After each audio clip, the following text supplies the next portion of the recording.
Hello అందరికీ. ఇవాళ నేను బ్రింజాల్ కర్రీ అండ్ దోసకాయ పప్పు చేద్దాం అనుకుంటున్నాను.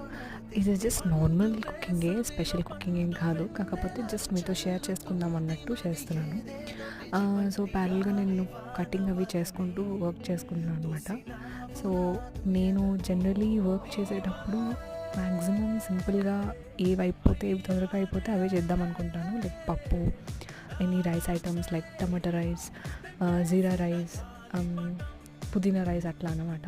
సో స్పెషల్గా అయితే ఇవాళ ఏమీ లేదు, నార్మల్గానే కుకింగ్ చేశాను.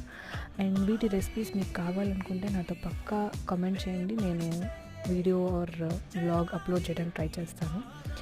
And cooking was done and these were the dishes: brinjal curry and పప్పు. అండ్ ఈ పచ్చడి మీరు గుర్తుపట్టారా? నేను రీసెంట్గా చేశాను కదా, సో దాని వీడియో